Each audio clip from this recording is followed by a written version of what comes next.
Jai Shambho, Jai Shiva. Friends, good morning. Have a nice day. How are you? I hope all of you guys are fine. May I right? Okay. Friends, today we are going to discussing very interesting topic of Adhyatma. So don't skip the video and watch full video.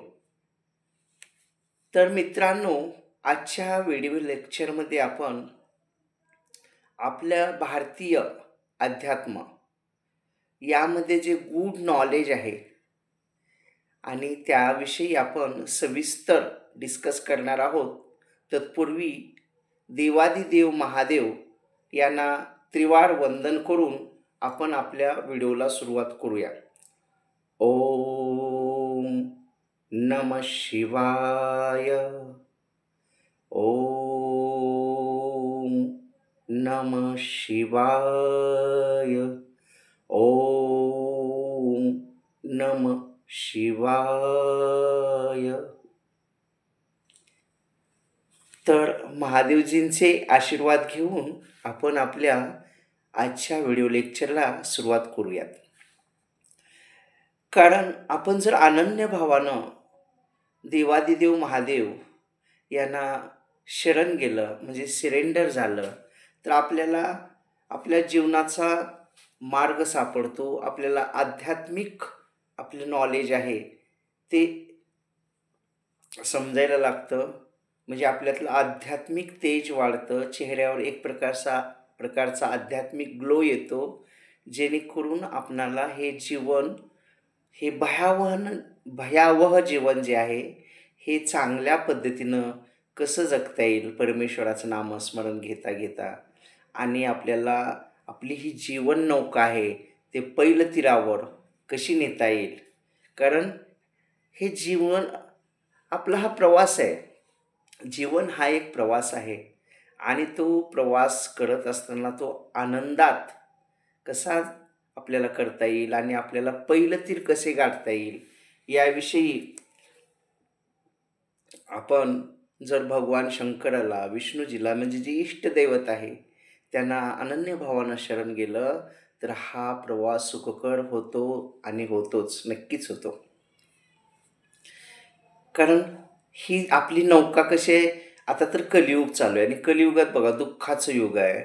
दुःख, लबाडी, भ्रष्ट, सगळं काळा बाजार, आणखी काय स्वार्थ, मतलब, ढोंग, हे सगळं जितकं जे जे नकोस आहे ते सगळं कलियुगात आहे. किती जवळपास 80% हे सगळं असलंच भरलेलं आहे आणि 20% हे चांगलं आहे. म्हणूनच हे तरलेलं आहे. जोपर्यंत चांगलं आहे तोपर्यंत तरणार आणि तो चांगलंही संपले की मग हे कलियुग फिनिश. तर तो व्हिडिओ आपण पाहिलेला आहेच. परंतु आजच्या व्हिडिओ लेक्चरमध्ये आपण अनन्य भावानं जर परमेश्वराला शरण गेलं तर आपलं जीवन सुखकर होतं आणि आपलं आध्यात्मिक तेज वाढतं. आपला ओरा, आपल्या शरीराचं जे आभामंडल आहे ते विस्तृत म्हणजे मोठं होतं आणि आपल्याला अनेक संकटापासून ह्या ओरा वाचवतो. तर कैलाशीच्या शिव शंभो बिगी बिगी धावरे. कैलाशीच्या शिव शंभो बिगी बिगी धावरे. भवसागरी नौका माझी पैल तीरी लावरे.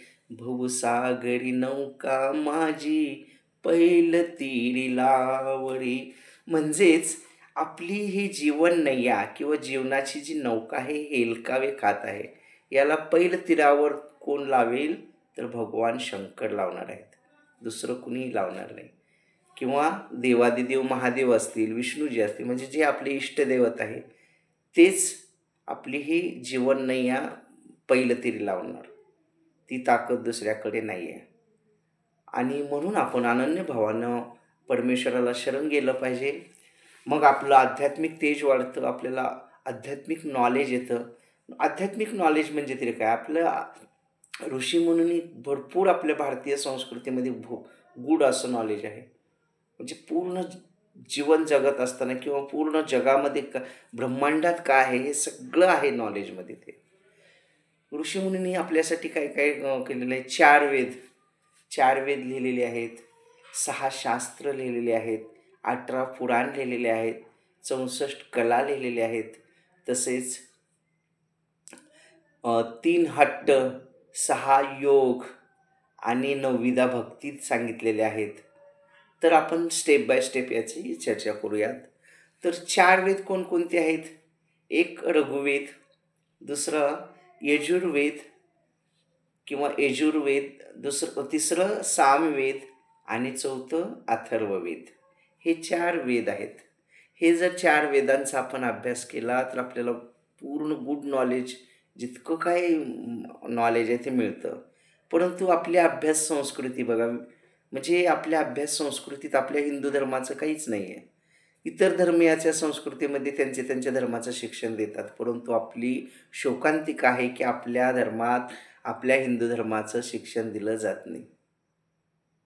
असो, तो विषय आपला नाहीच आहे, परंतु एक आठवलं म्हणून सांगितलं. 6 शास्त्र. आता 6 शास्त्र म्हणजे कोणकोणते? Which are the 6 sciences. म्हणजे 6 शास्त्र कुठली आहेत? तर त्यामध्ये रसायनशास्त्र आलं, ज्योतिषशास्त्र आलं, आरोग्यशास्त्र आलं, म्हणजेच chemistry, astrology, health science etcetera etcetera. आता हे सगळं डिटेल्समध्ये एका व्हिडिओमध्ये होणार नाही, तर एक जाता पण 6 शास्त्र आहेत एवढं लक्षात ठेवलं पाहिजे. 18 पुराण. आता हे 18 पुराण कोणकोणते आहेत? एक गरुड पुराण आहे, विष्णू पुराण आहे, तसेच स्कंद पुराण आहे. अशा प्रकारचे 18 पुराण आहेत. आणि 64 कला आहेत. म्हणजे प्रत्येक कला, त्या 64 कला जर शिकल्या तर आपल्याला पूर्ण आपण जितक्या म्हणून व्यवसाय धंदे आहेत, शिक्षण आहे, सगळंच, अभियांत्रिकी नॉलेज असेल, चित्रकलाचं नॉलेज असेल, पाककलेचं असेल. पाककला म्हणजे स्वयंपाक करणं वगैरे, किंवा रंगकला म्हणजे नाटक, पिक्चर, हे जे आहे मेकअप करणे वगैरे वगैरे, हे सगळ्या पहिल्यापासून आहे. आणि त्याचं वर्णन ह्या 64 कलेमध्ये सांगितलेलं आहे. तसेच 3 हट्ट. 3 हट्ट म्हणजे कोणकोणते? स्त्री हट्ट, दुसरा राजहट्ट आणि तिसरा बालहट्ट. देर आर 3 हट्टाच, व्हेरी इम्पॉर्टंट. आणि हे हट्ट पुरवायलाच पाहिजेत. कारण राजहट्ट, राजाची जी आज्ञा असेल, जे राजानं बोलले ते आपल्याला पाळावं लागतं का नाही? नाहीतर आपल्याला राजा शिक्षा, कठोर शासन करणार ना. म्हणजे राजाची आज्ञा पाळलीच पाहिजे, किंवा राजाचा हट्ट जो असेल तो पुरवलाच पाहिजे. त्यानंतर येतो स्त्री हट्ट. स्त्रीचा हट्ट म्हणजे आपल्या घरातली जी गृहिणी असते, होम मिनिस्टर, त्यांचं काही मोडता येत नाही. जगाचा तो राजा, पंतप्रधान जरी असला तरी बायकोपुढे किंवा बायकोचं त्याला ऐकावंच लागतं.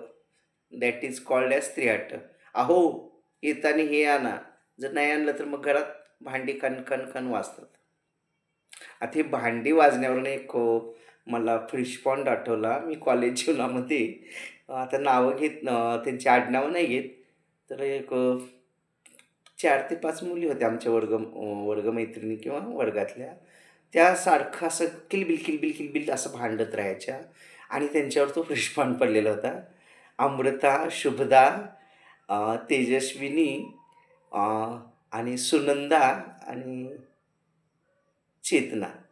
तर ह्या ज्या होत्या, त्यांची आडनाव नाही घेत मी, तर त्यांची नावं घेऊन अमृता, चेतना, सुनीता, सुनंदा, हे जे 6 नावं घेतली. ज्या घरच्या बनतील सुना, त्या घरची भांडी वाजतील खनन खना खना खना, असा पॉइंट पडला होता. म्हणजे ते सारखं असं त्यांच्यात ते गॅसची भांडणं चालू असं सारखं. तर जोक सपाट. तर स्त्री हट्ट पाळलाच पाहिजे. त्यानंतर येतो बालहट्ट. बालहट्ट म्हणजे लहान लेकराचा हट्ट, तो बी पुरवलाच पाहिजे. याच्यावरून आठवलं, श्रीकृष्णजी लहान होते आणि त्यांनी एकदा यशोदा मातेला म्हटले की मला तो चंद्र वरी दिसतो ना, तो चंद्रच पाहिजे, म्हणून हट्टालाच पेटले. पण यशोदा माता पण हुशार होत्या. त्यांनी काय केलं, एका बकेटमध्ये पाणी घेतलं आणि त्या पाण्यात ते चंद्राचं प्रतिबिंब पडल्यानंतर हा घे चंद्र म्हणे. आणि मग श्रीकृष्णाला अगदी जवळ कृष्ण तो चंद्र आल्यासारखा म्हणजे वाटला. श्रीकृष्ण तर भगवानच होते, देवच होते, त्यांना सगळं कळालं, परंतु मातेनं त्यांचा हट्ट पुरवला, म्हणजेच बालहट्ट. तर हे तिन्ही हट्ट हे पुरवावेच लागतात. त्यानंतर 6 योग, 6 योगा, देर आर 6 योगास. कोणकोणते आहेत? हठ योग आहे, राजयोग आहे, कर्मयोग आहे, भक्तियोग आहे, त्यानंतर ज्ञानयोग आहे आणि तंत्रयोग आहे. Out of this कर्मयोगा is very important and great. यापैकी कुठला महत्त्वाचा आहे तर कर्मयोग. कर्मयोग म्हणजे कष्ट करणे, कष्ट करणे. कारण बसवेश्वर महाराजांनी, संत बसवेश्वर माहिती आहे, आता जयंती आहे या महिन्यात, बसवेश्वरांनी काय सांगितले त्यांच्या वचनामध्ये? लिंगायत धर्माचे जे संस्थापक आहेत बसवेश्वर, यांनी काय सांगितलं महात्मा बसवेश्वरांनी? काय कवे कैलासा, म्हणजे कन्नडमध्ये आहे ते वचन त्यांचं, काय कवे कैलासा. काय कवे कैलासा म्हणजे कष्ट हीच परमेश्वराचं पूजन आहे, भक्ती आहे. कष्ट करताना शेतामध्ये आपण कष्ट करतो बा, असा घाम येतो आणि तो घाम जमिनीवर सांडतो, तर तो साक्षात महादेवाच्या पिंडेवर तो आपण अभिषेक केल्यासारखा आहे. म्हणजे कष्टाला इतकं महत्त्व आहे बघा. म्हणून कर्मयोग श्रेष्ठ आहे या सगळ्यामध्ये. तसेच देर आर 9 भक्तीज, 9विधा भक्ती म्हटलं जातं त्याला मराठीमधून. तर कोणकोणत्या आहेत या भक्ती? पहिली आहे श्रवण भक्ती. श्रवण म्हणजे परीक्षित राजानं केलेली अशी श्रवण भक्ती. दुसरी आहे कीर्तन भक्ती, शुकदेवाने केलेली कीर्तन भक्ती. त्यानंतर आहे स्मरण भक्ती. स्मरण म्हणजे आठवण. प्रल्हादाने, भक्त प्रल्हादाने नारायण नारायण नारायण सारखी आठवण करत होता ना, तो बी एक भक्तीचाच प्रकार आहे. चौथी आहे नामस्मरण भक्ती, नावाचा उच्चार, राम राम श्रीराम, जय राम जय जय राम, किंवा ओम नमः शिवाय, किंवा वासुदेवाय नमः, पुन्हा नारायण नारायण. हे जे आठवण आहे किंवा मंत्र म्हणणं, हे नामस्मरण भक्ती. ह्या 9विधा भक्तीमध्ये सगळ्यात श्रेष्ठ भक्ती असेल तर नामस्मरण भक्ती. इतर भक्ती करायची गरज नाही. अनेक प्रकारच्या भक्ती आहेत, आता मी सांगतो आहे त्यात. आता हे चौथी झाली नामस्मरण भक्ती. 5वी पादसेवन. पादसेवन म्हणजे पायांचं पाय धुणे, पायाची पूजा करणे, पाया पडणे, म्हणजे गुरुचे चरण दाबणे, पायचरण, दॅट इज पाद सेवन. जसं लक्ष्मी माता, लक्ष्मी मातेचं तुम्ही चित्र पाहिलेलं आहे का? असं नारायण असं झोपलेले आहेत बघा आणि पायाशी लक्ष्मी त्यांचे पाय असं चेपत आहे. तर ती कुठली भक्ती झाली? पादसेवन भक्ती. त्यानंतर अर्चन भक्ती. अर्चन भक्ती म्हणजे पृथ्वीराजाने केलेली भक्ती, अर्चन भक्ती. त्यानंतरचं 7वी भक्ती आहे वंदन भक्ती. वंदन म्हणजे अक्रूराने केलेली. श्रीकृष्ण आणि अक्रूर श्रीकृष्णाचं बालपण कुठं गेलेलं? नंद यशोदेच्या तिथं, म्हणजे गोकुळात. आणि त्यांचं कार्य पुन्हा नंतर कंसाला मारायचं ते होतं ना, पुन्हा त्यांना मथुरेला न्यायला अक्रूर नावाचा त्यांचा दोस्त आला होता, अक्रूर. आणि त्या गवळणी आडव्या वगैरे पडल्या होत्या. अक्रूरा, असं क्रूर होऊ नकोस रे बाबा, आमच्या कान्हाला, आमच्या कृष्णाला आमच्यापासून तोडू नकोस, आमच्यापासून नेऊ नकोस. मग त्या गवळणी अक्षरशः धाय मोकळून रडत होत्या, कारण श्रीकृष्णांच्या प्रेमामुळं. कारण श्रीकृष्णाने त्यांना तसं प्रेम, माया, आपुलकी दिली होती. जाताना श्रीकृष्ण त्यांच्यापासून ते अगदी एखादा त्यांच्या घरातला कोणी मेंबर जर वारला तर त्या जसा शोक करतील तसे त्या शोक करत होत्या. अक्रूरा नेऊ नकोस, मग त्या रथाच्या आडवं पडत होत्या. तर तो अक्रूर. त्यानंतर 8वी भक्ती आहे दास्य. दास्य भक्ती म्हणजे हनुमानजीची दास्यत्व. प्रभू रामचंद्रजीचं पूर्ण आयुष्य त्यांनी दास्यत्व केलेलं आहे, त्याला दास्य भक्ती म्हणतात. त्यानंतरची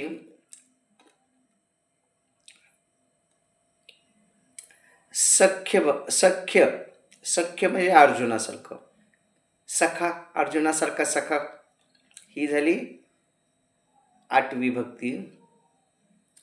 आणि 9वी भक्ती आहे, सॉरी 7वी भक्ती. 8वी भक्ती आहे आत्मनिवेदन. आत्मनिवेदन म्हणजे बळीराजासारखी. बळीराजा आपण पाडव्याला म्हणतो बघा, दिवाळीला म्हणतो बघा, इडापिडा जाऊ दे बळीचं राज्य येऊ दे, पाडव्याला आणि दिवाळीला म्हणतो.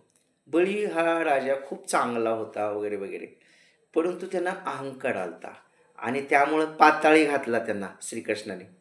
वामन रूप घेतलेलं आहे आणि 3 पावलं जमीन मागितली होती श्रीकृष्णाने दान म्हणून बळीराजाला.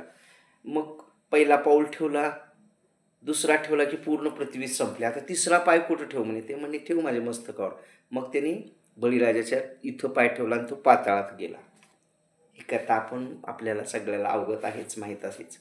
तर आपण त्याच्यावर एक भजन बी आहे, पाताळी घातलाय बळी. आणि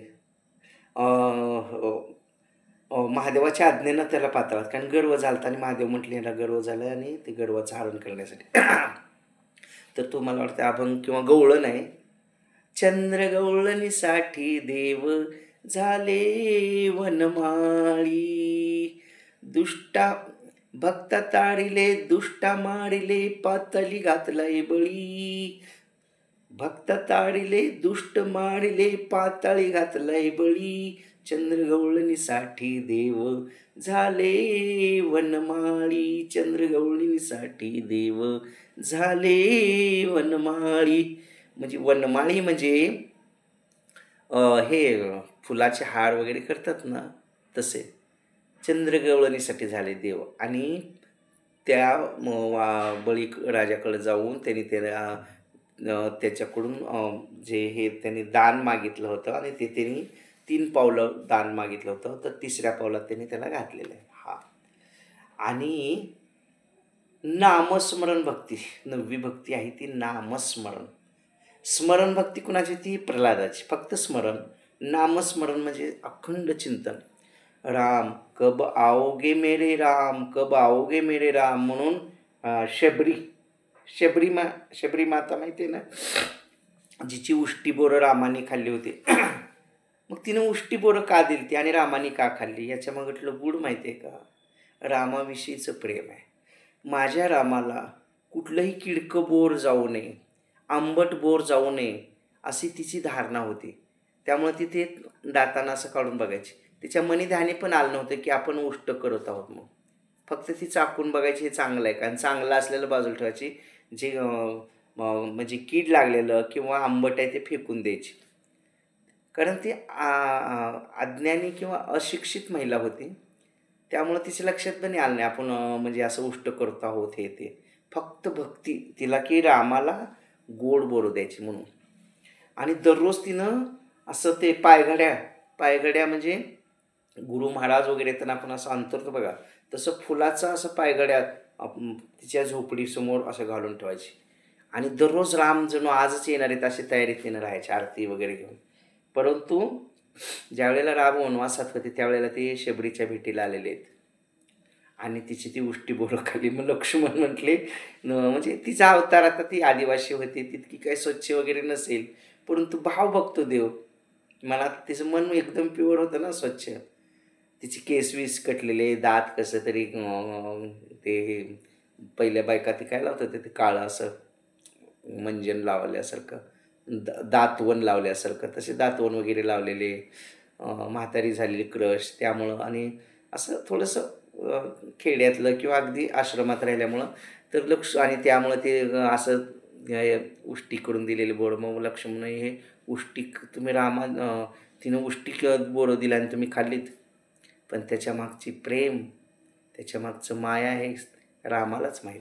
कारण माझ्या रामाला उष्ट बोर जाऊन आंबट बोर जाऊ नये, माझ्या रामाला किडकं बोर जाऊ नये, ही तिची धारणा होती. त्यावेळेला तिने विचार केला ना हे उष्ट होते म्हणून तिच्या लक्षात पण आलं नव्हतं. तर देव हा भावाचा भुकेला आहे. म्हणून आपण परमेश्वराचं नामस्मरण भक्तीला किंवा मंत्र जो ओम नमः शिवाय आहे किंवा आणखी कुठला असेल, तर हा दररोज चांट केला पाहिजे, मेडिटेशन केलं पाहिजे, जेणेकरून आपली आध्यात्मिक पॉवर वाढली जाते.